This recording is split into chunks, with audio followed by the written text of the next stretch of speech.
হেট begets হেট, ঘৃণা ঘৃণা জন্ম দেয়। ডক্টর মোহাম্মদ ইউনূস বাংলাদেশকে এখন মগের মুল্লুক বানিয়েছেন।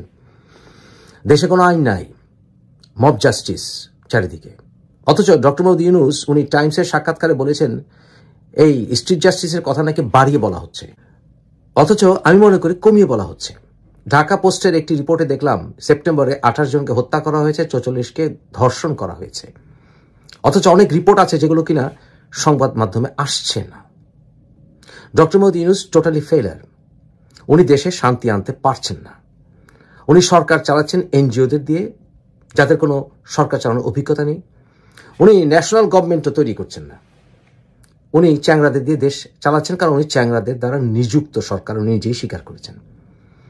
এবং ওনাকে ভয়েস অফ আমেরিকার সাক্ষাৎকার নিতে গেলে ওনার আরেকটি ব্যক্তিত্ব প্রকাশ পেয়েছে, অত্যন্ত রূঢ় ব্যক্তিত্ব। ভয়েস অফ আমেরিকায় উনি সাক্ষাৎকার দেওয়ার সময় উল্টো ভয়েস অফ আমেরিকার যে সাংবাদিক তাকে উল্টো বলছেন যে উনি কি লাইনে প্রশ্ন করা উচিত, কারণ ওনাকে যে প্রশ্নগুলি করা হচ্ছিল সেগুলো ওনার ভালো লাগছিল না। কিছু ন্যায্য প্রশ্ন করছিল তো। আপনি পুরনো দিনের কথাবার্তা বলছেন, এর মধ্যে একটা গণ অভ্যুত্থান হয়ে গেছে আপনার মধ্যে, স্মরণে নেই। এর মধ্যে আপনি এমনভাবে কথা বলছেন যেন এসব ঘটনা ঘটেই নেই। কাজে নতুন ভঙ্গিতে যা হচ্ছে সেটাকে দেখতে হবে। তো কত ছেলে প্রাণ দিল সেটা নিয়ে আপনার কোনো প্রশ্ন নাই, কেন প্রাণ দিল। হ্যাঁ, কাজে ওগুলো আসুক। তারপরে এই যে প্রথম স্বীকার করতে হবে যে তারা বলেছে, ছাত্ররা বলেছে যে আমরা রিসেট বাটন পুশ করেছি। উনি রিসেট বাটনের কথা বলেছিলেন, রিসেট বাটন, ইতিহাস মুছে দিতে চান। বাংলাদেশে এই চলমান অশান্তিকে নিয়ন্ত্রণ করার ক্ষমতা ডক্টর মোহাম্মদ ইউনূসের নেই, টোটালি ফেলার। উনি আর্মিকে বানিয়েছেন ঠোলা, আর পুলিশ তো নাই। মুষ্টিমেয় কিছু পুলিশ দিয়ে উনি লোক দেখানো দেশ চালাচ্ছেন। আওয়ামী লীগ কেন, যারা অন্যায় করেছে তারা কেন সারেন্ডার করবে? কোর্টে গেলে তো মার খেতে হয়।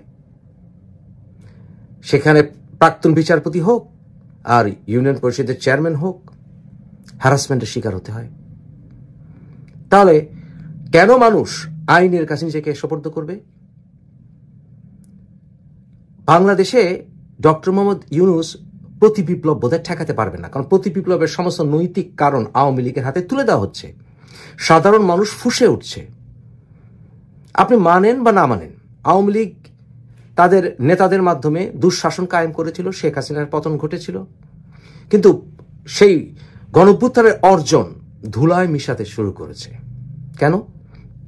কারণ আওয়ামী লীগের উপরে নৃশংসতা চালানো হচ্ছে, গণনিধন চালানো হচ্ছে, গণহত্যা অব্যাহত রয়েছে, জেনোসাইড বন্ধ হয়নি। 5ই অগস্ট পর্যন্ত গণহত্যার বিচার করলে হবে না, গণহত্যা চলমান। রেপ, মব জাস্টিস, এগুলো সব গণহত্যার অংশ, এবং আওয়ামী লীগ গণহত্যার ভিকটিম, এখন চলমান ভিকটিম। এর বিচার একদিন হবে।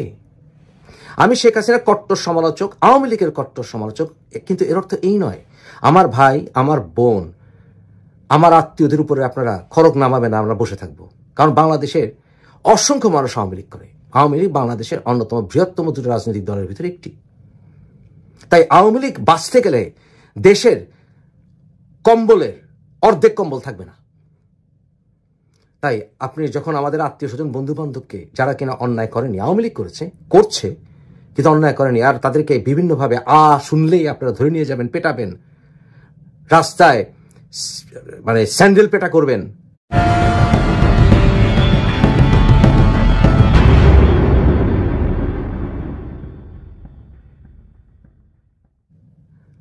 আর আমরা তাকিয়ে থেকে দেখবো, এটা হয় না। চরম পিশাচের সাথে ওর নৃশংস ব্যবহার সাধারণ মানুষ মেনে নেবে না। সুতরাং প্রতি বিপ্লব ঠেকাতে পারবেন না, এভাবে চলে ঠেকাতে পারবেন না, অসম্ভব। কোনো না কোনোভাবে আওয়ামী লীগ ঐক্যবদ্ধ হবেই, কোনো না কোনোভাবে হবে। ঠেকাতে পারবেন না, যত কথাই বলেন, ঠেকাতে পারবেন না, যতই চ্যালেঞ্জ নেন। কারণ প্রতি বিপ্লবের সকল নৈতিক কারণ আপনি সৃষ্টি করেছেন ডক্টর মোহাম্মদ ইউনূস। আপনি মেহেদী হাসানের সাথে একটি সাক্ষাৎকারে বলেছিলেন আং সান সুচির উচিত পদত্যাগ করা, কারণ সমস্ত দায় দায়িত্ব তার রোহিঙ্গা ইস্যুতে, এবং আং সান সুচি বিফল হচ্ছিল। আপনি বলেছিলেন নোবেল কমিটি যদি জানতো আং সান সুচির অবস্থান, তাহলে তাকে নোবেল পিস প্রাইজই দিত না। বলেছিলেন না?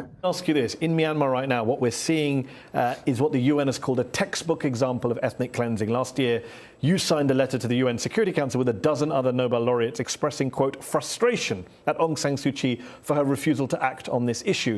Just to be clear, because a lot of people kind of point the blame in different directions, how much blame do you place on her directly for the current crisis, for this ongoing violence and refugee movement? I'll put 100% of the blame on her because she is the leader. She can say that army is pushing me or somebody. A lot of people would say the military are really in charge. What can she do? Well, then she should resign. They can't handle it because this is their own citizen. It's not a few people. So by staying on, she's blessing. তাহলে সেই কথা আপনার জন্য প্রযোজ্য। আপনি যখন Times ম্যাগাজিনের সাথে সাক্ষাৎকারে আপনি অস্বীকার করলেন এই স্ট্রিট জাস্টিসের কথা, আপনি বলছেন বাড়িয়ে বলা হচ্ছে, এক্সাজারেশন করা হচ্ছে।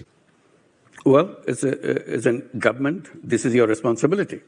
So it doesn't add anything extra to that. And nobody is victim of political victimization of this nature in Bangladesh right now. Those who are guilty left the country. So the people who are there is still, nobody is saying you belong to this old party, so you should be punished. Nobody is saying that. Well, there have been instances of street justice. I think if you have that street justice, this is exaggerated news that you are getting. Okay. বাড়িয়ে বলা হচ্ছে, আমি তো বলি কমিয়ে বলা হচ্ছে। তাহলে এই যে দেশে অরাজকতা চলছে, নৃশংসতা চলছে, সমস্ত দায়িত্ব আপনার। আপনার যুক্তিতে আপনার পদত্যাগ করা এখন ফরজ। পদত্যাগ করুন, আপনি পদত্যাগ করুন। আপনি বাংলাদেশকে রিসেট বাটন চাপতে চান। ডক্টর মোহাম্মদ ইউনূস প্রতি বিপ্লব ঠেকাতে পারবেন না।